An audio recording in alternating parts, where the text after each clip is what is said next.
Uang 500 triliun rupiah hampir raib, bukan di luar negeri, tapi di dalam negeri, di balik meja-meja kekuasaan. Namun, satu ide nekat dari Gibran, hanya setahun setelah menjabat, mengguncang istana dan menggagalkan permainan besar para koruptor. Yang lebih mengejutkan, semua ini terjadi atas restu langsung dari Prabowo. Dan Purbaya, tak pernah menyangka, di balik angka 500 triliun itu, tersembunyi nama-nama yang selama ini disangka tak tersentuh. Inilah kisah nyata yang mengguncang Republik, saat keberanian melawan sistem mulai membuka borok lama negeri ini. Assalamualaikum warahmatullahi wabarakatuh. Selamat datang kembali di channel ini, sahabat semua. Di sini, kita tidak hanya menyaksikan berita, tapi menyingkap kisah besar yang mengguncang negeri. Kisah tentang keberanian, pengkhianatan, dan perjuangan menyelamatkan 500 triliun rupiah dari tangan gelap koruptor. Sebelum kita mulai perjalanan penuh rahasia ini, jangan lupa tekan tombol like, subscribe, dan aktifkan lonceng notifikasinya. Agar kamu tidak ketinggalan setiap kisah penting yang membuka mata bangsa ini. Semoga siapapun yang menonton tayangan ini, selalu diberi kesehatan, rezeki yang halal, dan hati yang kuat untuk terus mencintai negeri ini. Karena kebenaran, tak bisa dibungkam selamanya. Inilah kisah nyata yang akan mengguncang hati kita semua. Langit Jakarta siang itu tampak berat. Awan kelabu menggantung rendah di atas atap Istana Negara, seolah tahu akan ada sesuatu yang besar terjadi. Di ruang rapat tertinggi pemerintahan, keheningan terasa menekan. Para menteri, pejabat, dan penasihat ekonomi duduk berjajar rapi, menatap satu sosok muda di ujung meja. Gibran Rakabuming, dengan jas abu-abu sederhana, menatap layar presentasinya tanpa gugup sedikit pun. Ia tahu, kata-katanya hari ini akan mengguncang. Purbaya, yang duduk di sisi kanan meja, menatapnya penuh tanda tanya. Dalam pikirannya, tak ada satupun yang berani bicara hal berisiko di ruangan itu tanpa seizin Prabowo. Tapi Gibran berbeda. Ia datang dengan tenang, membawa data yang disusun rapi, dan kalimat pembuka yang membuat semua kepala menoleh. Saya menemukan potensi dana 500 triliun rupiah yang mengendap, tersembunyi di sistem keuangan negara, tidak produktif, dan berpotensi diselewengkan. Ruang rapat mendadak senyap, hanya suara jarum jam yang terdengar berdetak di dinding. Beberapa pejabat saling pandang, seolah tak percaya apa yang baru saja mereka dengar. Di antara mereka, ada yang langsung menunduk, pura-pura mencatat sesuatu, sementara keringat dingin mulai menetes di pelipis. Purbaya menatap data di layar, angka-angka yang mencengangkan. Dana dari proyek strategis, simpanan lembaga, hingga rekening tidur di bank-bank besar. Semua tercatat rinci. Ini bukan laporan biasa, ini peta rahasia uang yang selama ini tertutup debu kekuasaan. Purbaya menarik napas panjang. Ia tahu, kalau benar angka itu eksis, maka ada banyak nama besar yang akan jatuh. Prabowo, yang sejak tadi duduk di tengah, belum mengeluarkan sepatah kata pun. Tatapannya tajam menelusuri layar, lalu beralih pada Gibran. Semua mata menunggu reaksinya. Gibran tetap tegak, tak bergeming, meski aura tekanan di ruangan itu begitu kuat. Kalau benar ada 500 triliun rupiah seperti itu, kata Prabowo pelan, kita tidak bisa diam. Kalimat itu seperti gemuruh guntur di tengah ruangan. Beberapa pejabat langsung menunduk. Suasana berubah, dari rapat biasa menjadi medan pertempuran kebijakan. Purbaya diam-diam membuka catatan pribadinya. Ia menulis satu kalimat singkat, hari ini, sejarah mungkin dimulai. Setelah rapat usai, Gibran keluar ruangan dengan langkah pasti. Namun Purbaya tetap duduk, menatap meja rapat kosong. Ia tahu, langkah yang baru diambil ini bukan sekadar kebijakan ekonomi. Ini adalah seruan perang. Melawan sistem lama yang sudah lama membusuk di dalam pemerintahan. Sore itu, sebelum matahari tenggelam, telepon di meja Purbaya berdering. Suara di seberang terdengar berat dan berhati-hati. Pak, hati-hati, ada yang tidak suka dengan ide Gibran itu. Mereka akan bergerak malam ini. Purbaya diam sejenak. Ia menatap keluar jendela, ke arah langit Jakarta yang mulai memerah. Biarkan mereka bergerak, gumamnya pelan. Kebenaran tidak pernah takut pada gelap. Dan di saat itulah, badai besar benar-benar mulai berhembus dari istana. Malam itu, Jakarta tidak benar-benar tidur. Lampu-lampu kota berkelip seperti mata serigala di kejauhan, mengintai dalam diam. Di balik gedung-gedung tinggi, sebuah pertemuan rahasia berlangsung di rumah mewah kawasan Menteng. Tak ada kamera, tak ada media, hanya beberapa mobil hitam tanpa plat resmi terparkir rapi di halaman belakang. Orang-orang yang hadir malam itu bukan orang sembarangan. Mereka adalah bayangan dari kekuasaan lama, yang kini merasa terancam oleh satu ide, audit 500 triliun rupiah. Seorang pria tua berambut perak menyalakan cerutu, asapnya menari pelan di udara. Anak itu berbahaya, katanya dengan suara serak. Kalau Gibran benar-benar buka semua data itu, kita habis. Yang lain menimpali pelan, dan kau pikir Prabowo akan diam? Dia sudah beri restu. Ini berarti, kita sedang diawasi. Suasana menjadi sunyi. Hanya terdengar detak jam antik di dinding, memecah ketegangan yang menggantung di udara. Di sisi lain kota, Purbaya masih duduk di kantornya di gedung LPS. Berkas-berkas berserakan di meja, lampu kerja menyala redup. Ia baru saja menerima laporan awal dari tim analisnya, ada pergerakan dana aneh dalam 2 hari terakhir, jumlahnya mencapai triliunan rupiah. Dana itu berpindah dari rekening perusahaan fiktif ke rekening pribadi di luar negeri. Semua dilakukan kilat, seolah panik. Mereka sedang menutupi jejak, gumam Purbaya sambil menatap grafik di layar. Ia tahu, ide Gibran telah memukul sarang tawon. Dan tawon-tawon itu kini keluar, siap menyengat siapapun yang mendekat. Teleponnya berdering lagi, kali ini dari seseorang di kementerian yang enggan menyebut nama. Pak, ada pejabat lama yang mulai rapat darurat. Mereka takut audit ini benar-benar jalan. Nama Bapak disebut. Purbaya tersenyum tipis. Kalau mereka menyebut nama saya, berarti langkah kita sudah tepat, jawabnya tenang. Sementara itu, di rumah dinasnya, Gibran belum tidur. Ia menatap layar laptop, meninjau kembali data yang dikumpulkan tim kecilnya. Kita harus lebih cepat dari mereka, katanya kepada staf muda di seberang meja. Begitu mereka sadar jalur dana terbaca, mereka akan ubah semuanya. Di balik wajah tenangnya, Gibran tahu taruhannya besar, bukan hanya karir politik, tapi keselamatan dirinya dan keluarganya. Namun ia tak bergeming. Dalam hati ia berkata pelan, negara ini terlalu lama dikendalikan oleh orang-orang yang menganggap uang rakyat milik pribadi. Pukul 2 dini hari, Jakarta mulai diguyur hujan. Rintik-rintik jatuh pelan di atap kaca kantor LPS, menambah sunyi malam yang menegangkan. Di dalam ruangannya, Purbaya mematikan lampu dan menatap keluar jendela. Di kejauhan, ia melihat 2 mobil hitam melintas perlahan di depan gedungnya. Tanpa lampu, tanpa tanda. Ia tahu, mereka bukan sekadar lewat. Mereka mulai mengawasi, bisiknya. Berarti ini sudah lebih dari sekadar ekonomi. Ini permainan kekuasaan. Dan di tengah malam yang dingin itu, satu pesan masuk ke ponselnya, tanpa nama, hanya satu kalimat pendek. Jangan teruskan. Beberapa nama di daftar itu, bisa menjatuhkan pemerintahan. Namun bukannya gentar, Purbaya justru tersenyum. Ia menatap layar ponselnya lama-lama, lalu mengetik balasan pendek. Kalau kebenaran bisa menjatuhkan pemerintahan, berarti pemerintahan itu memang pantas. Tumbang. Hujan makin deras, lampu kota berpendar lembut di balik kaca. Di luar sana, suara sirene samar terdengar, mungkin kebetulan, mungkin tidak. Dan malam Jakarta terus berbisik, membawa aroma konspirasi dan ketakutan yang belum pernah sekuat ini sejak reformasi. Pagi itu, udara Jakarta terasa lebih berat dari biasanya. Kabut tipis menutupi langit, seolah menyembunyikan gejolak yang tengah terjadi di jantung pemerintahan. Di ruang kerjanya yang sunyi, Purbaya duduk menatap layar monitor. Di hadapannya, data demi data bergerak seperti potongan puzzle yang menunggu disusun. Ia tahu, inilah saatnya membentuk tim, bukan sembarang tim, tapi barisan yang bisa dipercaya menghadapi badai besar yang akan datang.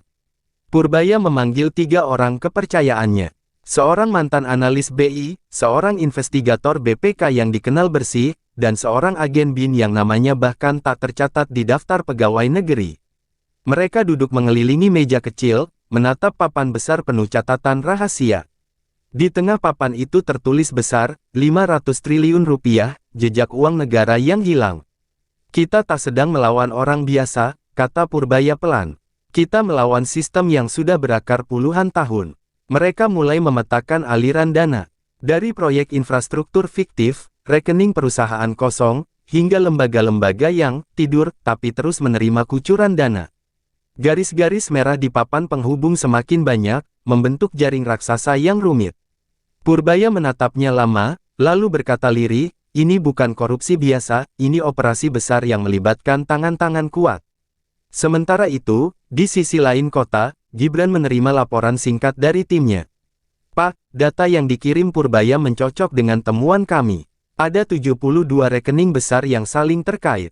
Gibran tersenyum tipis. Kita buat 2 jalur. Jalur terang lewat kementerian, dan jalur bayangan lewat tim ekonomi rahasia. Biar mereka bingung. Ia tahu, strategi ini berisiko. Tapi inilah satu-satunya cara untuk memastikan audit bisa berjalan tanpa bocor lebih dulu. Malam harinya, Purbaya menerima pesan terenkripsi. Dari Prabowo, lanjutkan. Tapi ingat, jangan percayai siapapun, bahkan mereka yang satu meja denganmu. Pesan itu singkat, tapi berarti besar. Restu sudah turun. Tapi di balik restu itu, Purbaya merasakan beban yang semakin berat di pundaknya. Ia mulai bergerak cepat. Data dikirim melalui jalur aman, rapat dilakukan tanpa notulen, dan hasilnya hanya disimpan di 2 tempat, di brankas Purbaya dan di tangan Gibran. Setiap nama yang muncul dicatat dengan inisial, bukan identitas lengkap. Mereka tahu, satu kebocoran saja bisa menghancurkan segalanya. Tengah malam, Purbaya berdiri di depan jendela, menatap kota yang gemerlap. Ia tahu, di antara lampu-lampu itu, ada banyak wajah yang sedang panik.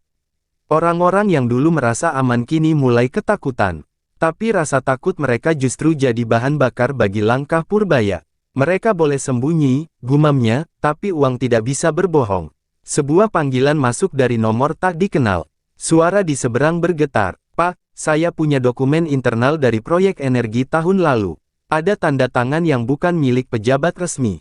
Bisa jadi bukti. Purbaya diam sejenak, lalu menjawab tenang, kirimkan malam ini. Gunakan jalur aman. Jangan percaya siapapun, termasuk saya. Dan di tengah malam yang sunyi itu, printer kecil di ruangan Purbaya mulai berdengung.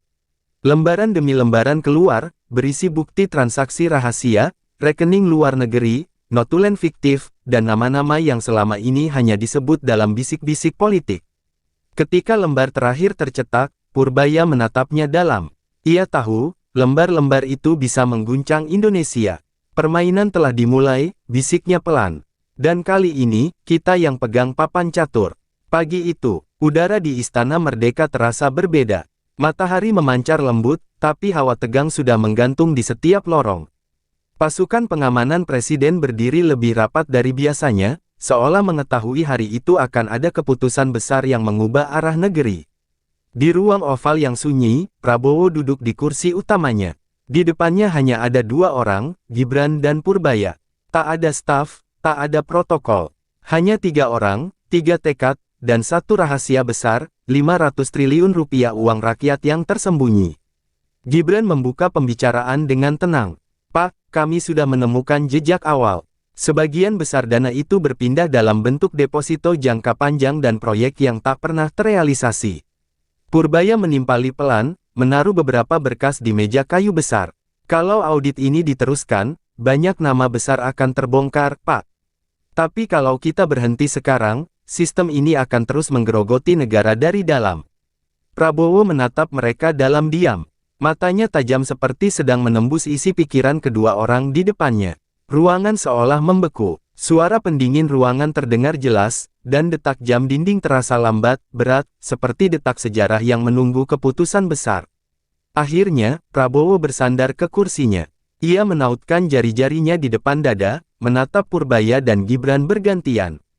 Kalian tahu apa yang kalian sentuh ini bukan sekadar uang. Ini jaringan lama, akar kekuasaan, bahkan mungkin orang-orang di sekitar kita sendiri. Purbaya mengangguk pelan. Kami tahu, Pak, tapi kalau negara ini mau berubah, harus ada yang mulai. Meski harus dibayar dengan resiko besar.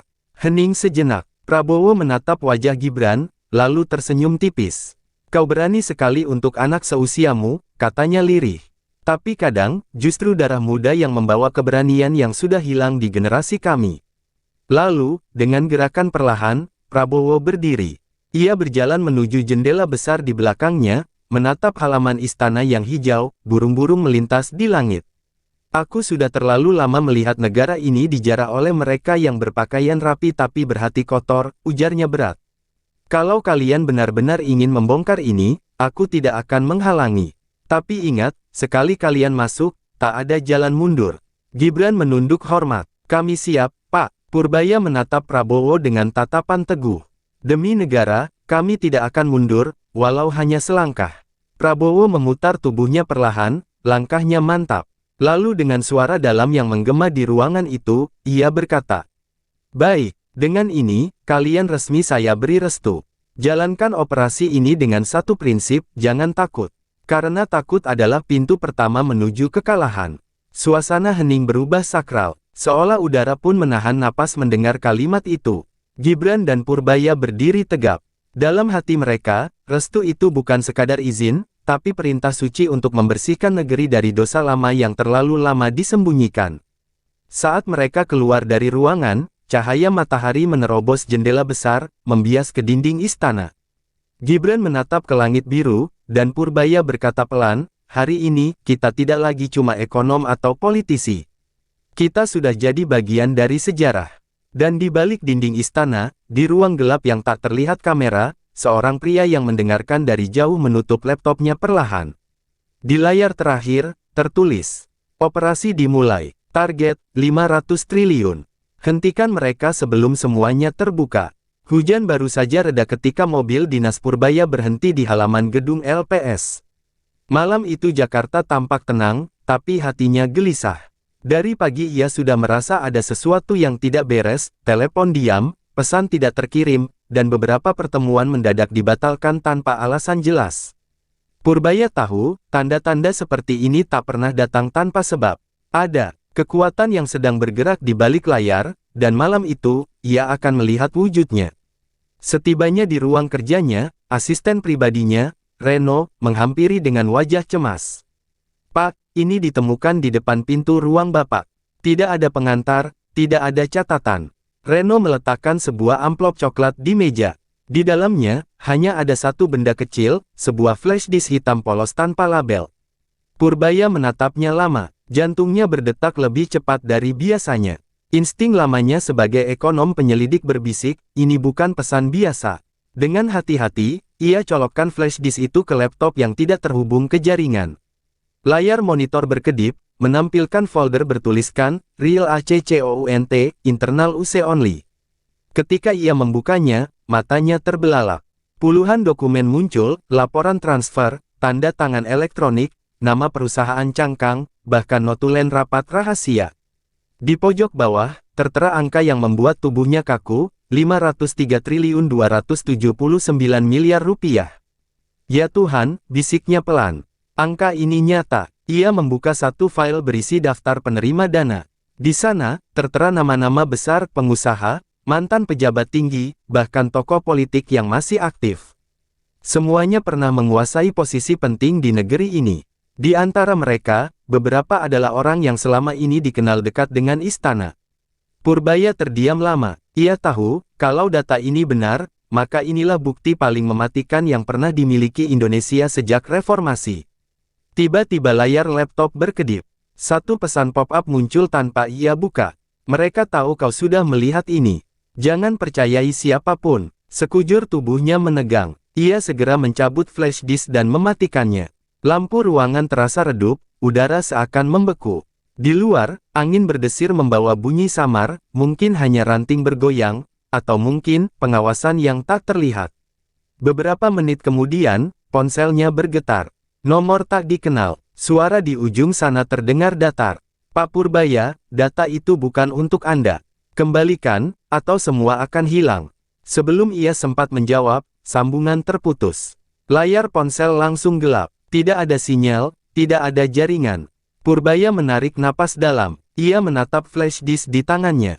Di dalam benda kecil itu tersimpan bom politik yang bisa menghancurkan karir, bahkan mungkin pemerintahan. Tapi lebih dari itu, di dalamnya tersimpan harapan, kesempatan untuk membersihkan negeri dari kerak yang menumpuk terlalu lama. "Kalau ini permainan mereka," katanya pelan, "maka mulai malam ini, saya ikut main." Ia memasukkan flash disk itu ke dalam amplop besi, menguncinya di brankas rahasia di bawah meja. Lalu ia menulis satu catatan kecil di buku log pribadinya. Hari ini, bayangan mulai menampakkan wajahnya. Dan untuk pertama kalinya, aku bisa melihat bentuknya. Malam itu, ketika Purbaya memadamkan lampu ruangannya dan melangkah keluar, kamera CCTV di sudut lorong tiba-tiba berputar pelan mengikutinya. Lensa kecil itu menyorot wajahnya sebentar, lalu padam. Di seberang jalan, dari dalam mobil hitam tanpa plat, dua orang berbaju gelap mengamati gedung LPS dengan alat perekam di tangan. Target sudah punya flash disk, bisik salah satu dari mereka. Kita tunggu perintah. Dan di langit Jakarta yang masih basah oleh hujan, satu hal kini pasti, permainan tidak lagi bisa dihentikan. Dokumen bayangan telah berpindah tangan. Udara dini hari di Istana Merdeka terasa berbeda. Lampu-lampu istana belum dimatikan, padahal jam sudah menunjukkan pukul 2:15. Di salah satu ruangan bawah tanah yang jarang digunakan, Gibran duduk diam di depan layar besar, menunggu laporan. Matanya tajam, tak seperti biasanya. Malam itu, ia bukan sekadar wakil presiden muda, ia adalah penjaga rahasia yang bahkan sebagian besar kabinet pun tidak tahu. Di depannya, 3 orang berdiri tegak. Kepala BIN, Deputi Intel Ekonomi, dan seorang analis muda dari Kemenkeu yang dikenal jenius tapi misterius, bernama Aruna Prameswari. Di layar, terpasang gambar peta jaringan transfer uang lintas negara, garis merah dan biru bersilangan, menghubungkan nama-nama perusahaan fiktif dari Singapura, Hong Kong, Swiss, hingga Kepulauan Cayman. Dana ini bukan hanya disembunyikan, ujar Aruna dengan suara bergetar, tapi diputar melalui trust fund pribadi yang dikamuflase sebagai proyek internasional. Semua di bawah kendali kelompok yang menamakan diri Ordo Finansial. Gibran menyipitkan mata, dan siapa yang pertama kali temukan ini? Kepala BIN menatapnya sejenak sebelum menjawab, Purbaya, Pak. Tapi kita menduga, mereka sudah tahu dia punya datanya. Ruangan mendadak sunyi. Gibran mengetuk meja pelan. Kalau begitu, waktunya kita bertindak sebelum mereka menutup semua jejak. Sementara itu, di tempat lain, sebuah villa di puncak, beberapa orang tengah mengadakan pertemuan rahasia.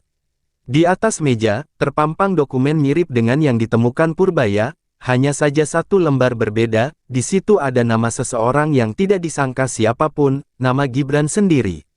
Kalau dia ikut campur terlalu jauh, ujar salah satu pria bertubuh besar, kita buat saja seolah dia bagian dari skandal itu.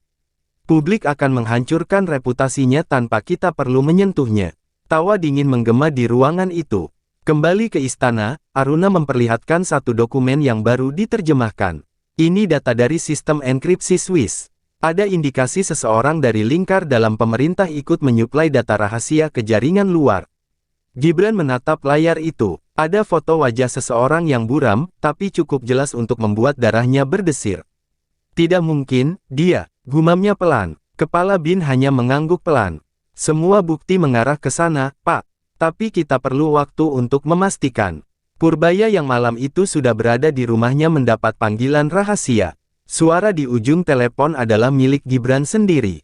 Pak Purbaya, mulai sekarang jangan percaya siapapun. Saya sudah bentuk tim kecil di bawah izin langsung Pak Prabowo. Flash disk itu kuncinya. Kalau mereka tahu saya punya. Mereka sudah tahu, potong Gibran tenang.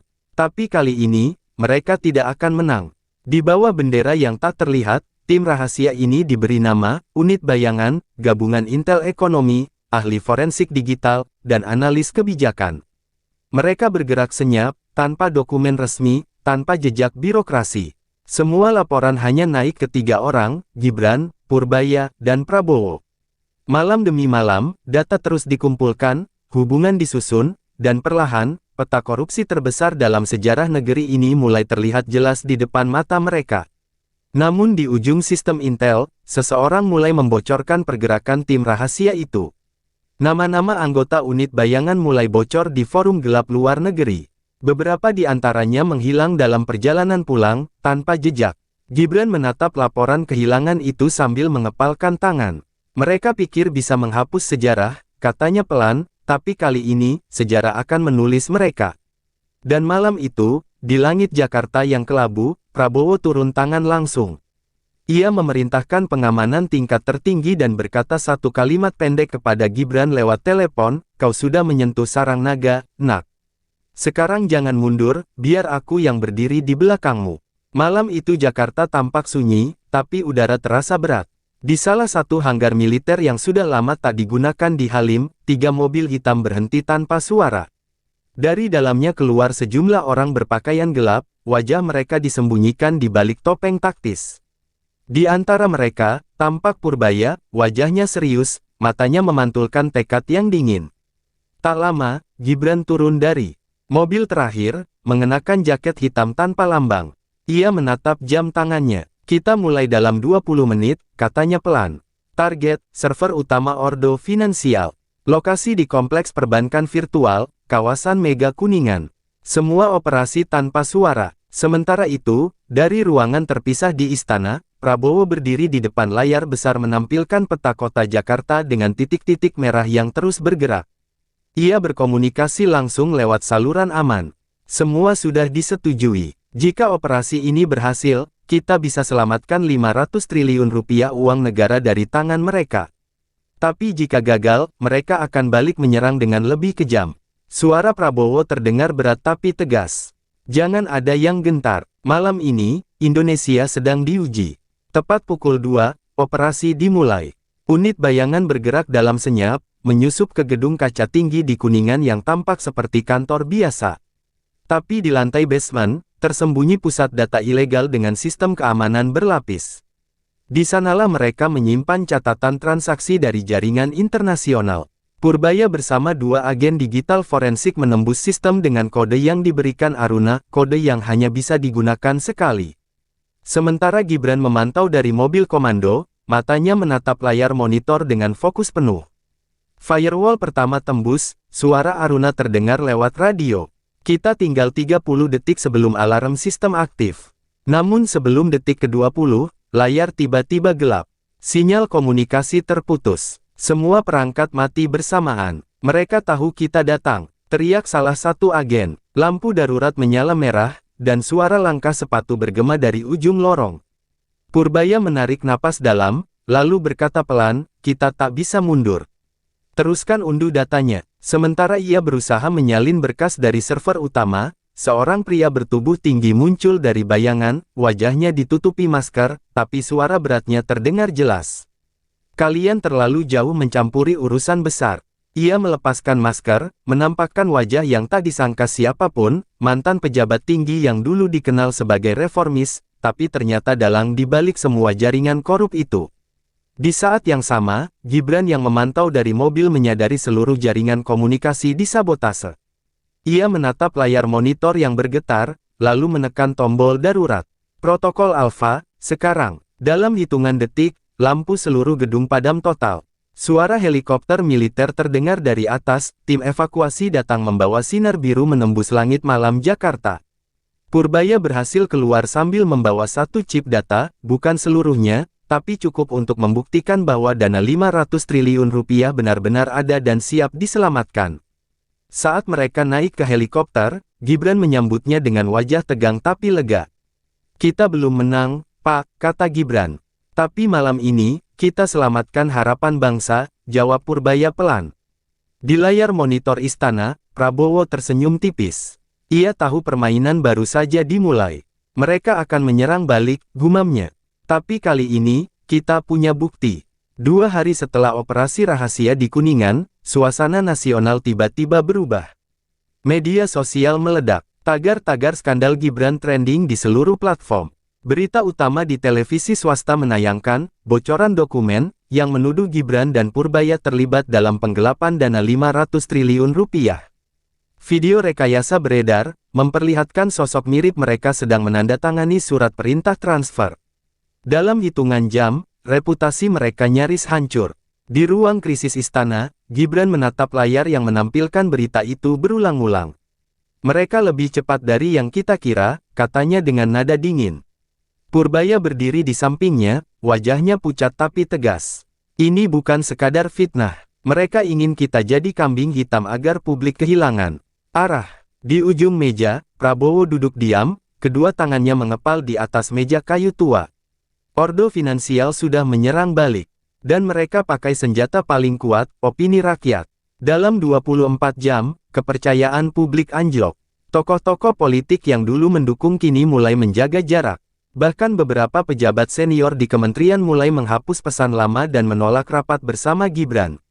Semua takut terseret arus tuduhan.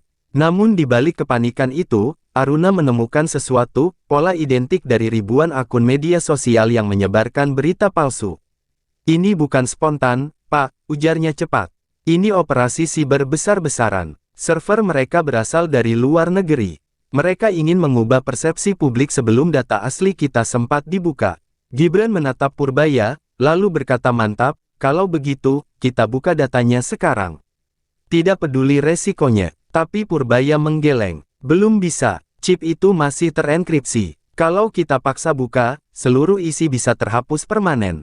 Kita butuh waktu. Hening memenuhi ruangan. Di layar televisi, wajah Gibran ditampilkan dengan headline besar, Gibran dan Purbaya diduga dalam skandal keuangan negara. Sementara itu, di balik layar, para dalang Ordo Finansial sedang berpesta di gedung mewah luar negeri.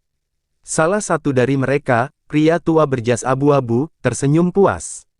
Begitulah cara kita bekerja, katanya sambil mengangkat gelas sampahnya. Jika tak bisa memukul mereka dengan peluru, pukul dengan opini. Di dinding ruangan, layar besar memperlihatkan grafik opini publik Indonesia, menurun tajam dari 82% ke 46% hanya dalam 3 hari. Di tengah badai itu, Prabowo memanggil Gibran dan Purbaya ke ruang pribadinya. Ia menatap keduanya dalam diam, lalu berkata pelan tapi tegas. Ingat, kebenaran tidak perlu ramai. Tapi keadilan butuh waktu dan keberanian. Mereka pikir bisa menjatuhkan kita lewat kebohongan. Kita jawab dengan bukti, bukan emosi. Gibran menatap lurus ke arah jenderal senior itu. Pak, kalau mereka kuasai media, kita harus buat jalur sendiri. Jalur kebenaran. Prabowo tersenyum tipis. Kau pikir aku belum siapkan itu? Katanya, lalu membuka map merah di mejanya. Di dalamnya, ada dokumen bersegel resmi bertuliskan, Operasi Merdeka II kontra bayangan. Malam itu, ketika berita bohong terus menguasai layar dan opini publik diaduk sedemikian rupa, Prabowo, Gibran, dan Purbaya memutuskan untuk melawan dengan cara yang tak terduga. Mereka akan membuka rahasia besar itu sendiri, di depan seluruh rakyat, secara langsung, tanpa sensor, dan tanpa penyuntingan. Namun mereka tahu, langkah itu berbahaya. Karena begitu rahasia dibuka, semua topeng akan jatuh, termasuk yang tak mereka duga. Hari itu, langit Jakarta kelabu. Ribuan kamera televisi terpasang di halaman Istana Negara. Rakyat dari Sabang sampai Merauke menunggu siaran langsung yang diumumkan secara mendadak, pernyataan terbuka pemerintah terkait dana 500 triliun. Tak ada yang tahu apa yang akan terjadi, tapi semua merasa sesuatu besar akan terbongkar. Di ruang pers, Gibran berdiri berdampingan dengan Purbaya. Di belakang mereka, Prabowo duduk tenang, mengenakan jas hitam sederhana, namun sorot matanya tajam menembus kamera. Di meja, ada satu laptop dan satu chip data kecil, hasil operasi rahasia di Kuningan. Gibran menggenggamnya kuat-kuat. Kita tak boleh salah langkah, bisik Purbaya. Kebenaran tak butuh izin, jawab Gibran pelan. Siaran dimulai. Gibran melangkah ke podium. Suaranya tenang tapi bergetar menahan emosi. Rakyat Indonesia, malam ini, kami tak bicara tentang politik. Kami bicara tentang uang rakyat, tentang keringat, pajak, dan masa depan negeri ini.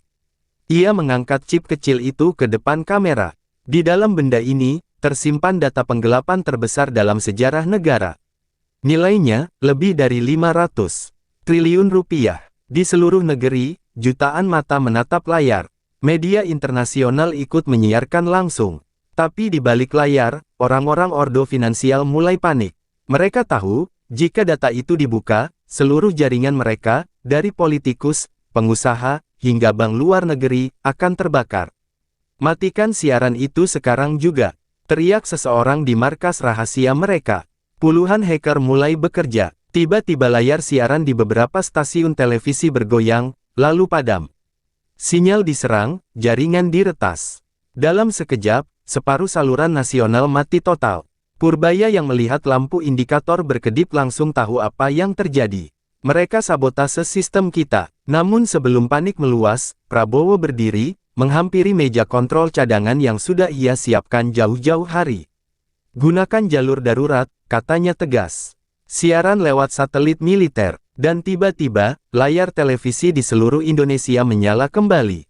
Tapi kali ini, siaran tidak lagi dari stasiun biasa, melainkan langsung dari kanal darurat pemerintah, frekuensi yang tak bisa diretas. Gibran kembali ke podium, napasnya berat. Ia menatap kamera dalam-dalam. Mereka berusaha menghentikan kita, tapi kebenaran tak bisa dibungkam.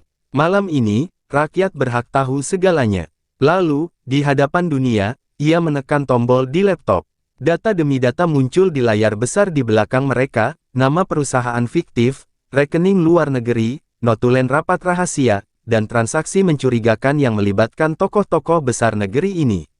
Ruangan hening. Beberapa wartawan menutup mulut, nyaris tak percaya. Tapi di tengah tayangan data itu, tiba-tiba muncul satu nama yang membuat semuanya terdiam, seorang pejabat tinggi yang selama ini dikenal bersih, dekat dengan lingkar dalam pemerintahan. Purbaya menatap layar itu, wajahnya tegang. Tidak mungkin, dia salah satu dari mereka. Gibran menatap nama itu lama, lalu menatap Prabowo. Di mata mereka, ada kilatan antara keterkejutan dan kesedihan mendalam. Di luar istana, rakyat mulai bersorak dan menangis bersamaan. Kebenaran akhirnya muncul, tapi bersama kebenaran itu, datang badai yang lebih besar. Karena ketika nama itu terbaca jelas di layar, seluruh sistem listrik di kompleks istana mendadak padam total. Gelap, dan dalam gelap itu, satu suara misterius terdengar lewat speaker darurat. Kalian pikir permainan ini berakhir di sini? Ini baru awalnya. Gelap total, tidak hanya di istana, tapi di seluruh Indonesia. Dalam hitungan menit setelah siaran dibuka, seluruh jaringan listrik nasional padam bersamaan. Dari Jakarta hingga Makassar, dari Surabaya hingga Jayapura, layar televisi, lampu jalan, dan sinyal komunikasi mati. Negeri dengan 270 juta jiwa itu mendadak tenggelam dalam kegelapan yang belum pernah terjadi sebelumnya. Di ruang istana yang kini hanya diterangi cahaya darurat, Gibran menatap sekeliling. Ini bukan pemadaman biasa. Purbaya menatap panel kontrol cadangan. Semua sistem keamanan digital menunjukkan tanda yang sama, diserang serentak. Mereka jalankan protokol blackout. Semua server nasional kita dibombardir. Ini bukan kerja satu kelompok, Pak, ini operasi global. Prabowo berdiri tegak di tengah ruangan, wajahnya keras, matanya penuh perhitungan. Jadi mereka benar-benar memilih perang. Sementara itu, di luar istana, Jakarta berubah menjadi kota bayangan.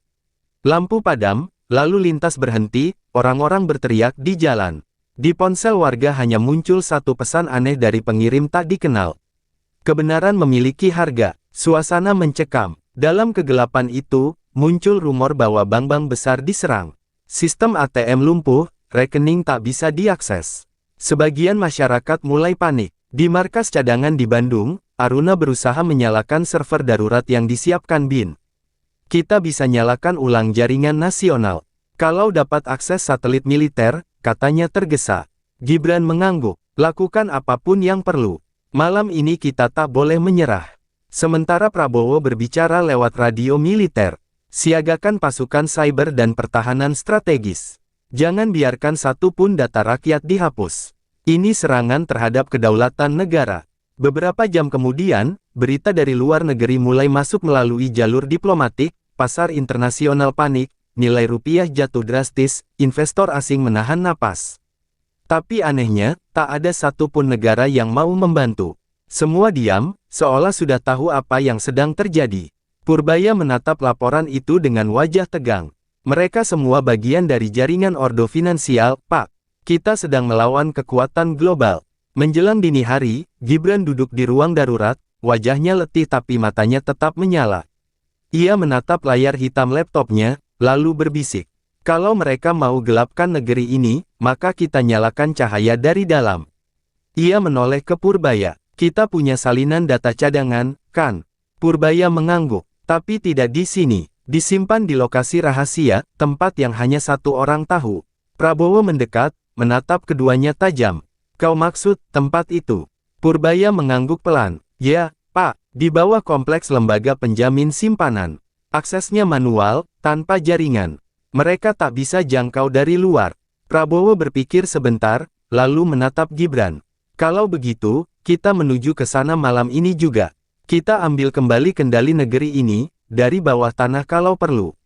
Dan di luar sana, di tengah gelap total dan ketakutan rakyat, 3 sosok itu bersiap turun ke pusat rahasia di bawah tanah Jakarta, tempat di mana nasib 500 triliun dan masa depan Indonesia akan ditentukan. Namun di sisi lain kota, di gedung tinggi yang diselimuti bayangan, seorang pria menatap layar komputer yang menampilkan wajah Gibran. Ia tersenyum samar. Kau pikir kau bisa menyalakan cahaya, nak?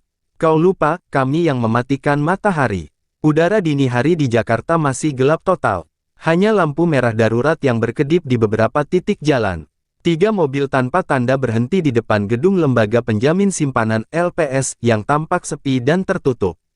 Di dalam mobil pertama, Gibran duduk di kursi depan bersama Purbaya dan seorang agen BIN. Di mobil kedua dan ketiga, pasukan pengamanan khusus bersenjata lengkap menunggu aba-aba. Apakah benar pintu bawah tanahnya masih bisa diakses manual? Tanya Gibran pelan. Purbaya mengangguk. Hanya satu jalur, dibuka dengan kunci mekanik dan kode ganda. Tidak terhubung ke sistem listrik sama sekali. Tempat itu dibangun untuk situasi darurat nasional, seperti sekarang ini. Prabowo yang berada di mobil belakang menatap gedung itu lama sebelum turun. Kalau mereka tahu kita ke sini, katanya datar, mereka akan datang. Jadi kita bergerak cepat. Begitu pintu utama dibuka, suasana di dalam gelap pekat dan berdebu. Mereka berjalan menuruni tangga spiral sempit, hanya diterangi senter kepala. Suara langkah kaki bergema panjang di lorong yang tampak tak berujung. Di dinding, masih terpampang plakat tua bertuliskan, Ruang Data Nasional, kode Alpha 9. Setelah berjalan hampir 10 menit, mereka tiba di ruang besi besar dengan 2 pintu baja. Di depannya ada panel kunci mekanik yang harus dibuka dengan roda pemutar, seperti brankas bank. Purbaya memasukkan kode pertama, lalu memutar roda perlahan. Kode kedua di tangan saya, kata Prabowo tenang sambil menekan tombol cadangan yang dibawanya. Dengan suara berat, pintu baja terbuka perlahan, mengeluarkan hembusan udara dingin dari dalam. Ruangan itu gelap, tapi di tengahnya berdiri satu mesin tua berukuran besar, server analog cadangan nasional, sistem yang dirancang untuk bertahan bahkan tanpa listrik utama. Di atasnya terdapat port manual untuk chip data. Purbaya mengeluarkan chip itu, menatap Gibran sejenak, lalu berkata, begitu ini diaktifkan, kita tak bisa mundur. Gibran menarik napas dalam, negara tak bisa diselamatkan dengan rasa takut. Lalu ia menancapkan chip itu ke port utama. Lampu-lampu kecil di dinding menyala satu persatu, suara mesin berputar perlahan. Data mulai terbaca. Di layar monitor kuno, muncul tulisan, integritas sistem dipulihkan, 47%. Namun sebelum proses selesai, suara keras terdengar dari atas. Ledakan, lorong bergetar, komunikasi radio mereka mendadak disabotase. Mereka sudah tahu kita di sini, teriak salah satu agen. Prabowo memerintahkan semua pasukan bersiap. Pertahankan posisi, waktu mereka tinggal beberapa menit. Sementara itu, Purbaya terus menatap layar yang menunjukkan progres sistem. 70%, 85%. Gibran berdiri di depan pintu, menggenggam senjata militer ringan. Suara langkah kaki dari ujung lorong makin dekat. Dalam cahaya remang, siluet-siluet hitam muncul, musuh datang tanpa identitas, bersenjata penuh. Di detik-detik terakhir, sistem menampilkan pesan akhir. Transfer data ke satelit pemerintah berhasil, 100%. Purbaya berteriak, selesai, dan menarik chip itu keluar tepat sebelum ruangan diguncang ledakan kedua. Mereka segera menutup pintu baja, mengunci diri di dalam ruang besi sementara debu dan api menyelimuti lorong di luar. Ketika asap mulai mereda, Prabowo menatap keduanya. Sekarang seluruh data sudah di langit. Mereka tak bisa hapus. Gibran tersenyum tipis. Tapi mereka masih bisa menghancurkan kita. Prabowo menatapnya balik dengan sorot tajam. Biar begitu, negara ini lebih besar dari nyawa kita. Dan di atas sana, di langit Jakarta yang masih gelap, sinyal satelit militer Indonesia memancar pertama kalinya setelah blackout nasional. Di seluruh negeri, layar ponsel warga menyala kembali, menampilkan pesan pendek dari pemerintah. Data kebenaran telah dipulihkan. Indonesia tidak akan tunduk. Matahari pagi menyelinap di balik gedung-gedung tinggi Jakarta. Asap yang semalam menutupi langit perlahan sirna, digantikan sinar keemasan yang menyentuh setiap atap kota. Di jalanan, pasukan keamanan berjaga, sementara rakyat mulai keluar rumah, kebingungan tapi penuh rasa ingin tahu. Di layar televisi nasional, tayangan darurat muncul, bukan iklan, bukan propaganda, melainkan siaran langsung dari ruang negara. Gibran berdiri di podium, mengenakan jas sederhana, wajahnya tampak tegas meski masih menyimpan lelah. Di belakangnya, Prabowo dan Purbaya berdiri berdampingan, tanpa lambang partai, tanpa simbol jabatan. Hanya 3 orang yang baru saja mengguncang fondasi kekuasaan yang bobrok. Saudara-saudaraku, suara Gibran bergetar namun tegas. Kita baru saja menyelamatkan aset negara sebesar 500 triliun rupiah, bukan karena hebatnya satu orang, tapi karena keberanian kita untuk berkata tidak pada ketakutan. Di ruang itu, para wartawan menatap terpana. Data yang dipulihkan dari server bawah tanah kini ditayangkan di layar besar, daftar nama pejabat, pengusaha, hingga jaringan asing yang selama ini menyelewengkan dana publik. Semua transparan, tanpa sensor. Dunia menyaksikan Indonesia membuka dirinya, tanpa rasa malu, tanpa kompromi. Prabowo menunduk sejenak, lalu menatap kamera. Negara ini bukan milik penguasa. Ia milik rakyat yang bekerja jujur, petani, nelayan, dan buruh yang tidak pernah meminta apapun selain keadilan. Suaranya menggema hingga ke luar negeri, diterjemahkan secara langsung di berbagai kanal dunia. Untuk pertama kalinya, Indonesia disebut sebagai contoh, negara berani menghadapi bayangannya sendiri. Sementara itu, Purbaya duduk di kursinya, menatap layar kecil di tangannya, data backup terakhir, chip kecil yang nyaris hancur di bawah tanah. Ia menutupnya perlahan, lalu berbisik lirih, kita tidak selamat karena teknologi, tapi karena keberanian untuk tidak menyerah. Gibran menoleh dan tersenyum. Kebenaran selalu menemukan jalannya, meski lewat reruntuhan. Hari itu, bursa saham sempat terguncang, investor asing panik, dan media internasional gempita. Tapi yang terjadi selanjutnya membuat dunia bungkam, rakyat Indonesia justru turun ke jalan, bukan untuk protes, tapi untuk berterima kasih. Di depan istana, ribuan orang membawa bendera merah putih kecil dan meneriakkan satu kalimat yang sama. Selamatkan negeri ini sampai tuntas. Menjelang sore, Prabowo berdiri di balkon istana, memandang langit yang kini jernih. Kita baru mulai, katanya pelan. Ini bukan akhir, ini permulaan pertempuran yang lebih panjang, melawan keserakahan, kebohongan, dan pengkhianatan. Purbaya menimpali, dan kali ini, rakyat sudah bangun. Ketika malam tiba, Gibran menulis satu kalimat di buku catatannya, yang kemudian menjadi simbol bagi generasi berikutnya. Tak ada kekuatan yang lebih besar dari rakyat yang percaya bahwa kebenaran masih punya tempat di negeri ini. Dan di atas langit Nusantara, sinar satelit yang dulu memancarkan data kebenaran kini berubah menjadi cahaya damai. Indonesia memasuki babak baru, fajar baru Nusantara. Kisah perjuangan mereka tidak berakhir di sini, tapi baru dimulai, di hati jutaan rakyat yang kembali percaya bahwa kejujuran, ternyata, masih bisa menang. Dan begitulah, akhir dari kisah luar biasa ini. Sebuah perjuangan tentang keberanian, pengorbanan, dan tekad untuk menyelamatkan negeri dari tangan-tangan gelap. Gibran, Purbaya, dan Prabowo telah membuktikan, bahwa kejujuran mungkin bisa diserang, tapi tak akan pernah bisa dikalahkan. Terima kasih yang sebesar-besarnya untuk kalian semua yang sudah menonton video ini sampai selesai. Dukungan kalian dengan cara like, komentar, dan subscribe sangat berarti untuk terus menghadirkan kisah-kisah inspiratif tentang bangsa kita tercinta. Semoga tayangan ini membawa pelajaran bagi kita semua, bahwa setiap langkah kecil menuju kebenaran, adalah doa besar untuk masa depan Indonesia. Semoga kalian semua selalu diberi kesehatan, rezeki yang berkah, dan hati yang ikhlas dalam menjalani hidup. Sampai jumpa di kisah berikutnya. Wassalamualaikum warahmatullahi wabarakatuh.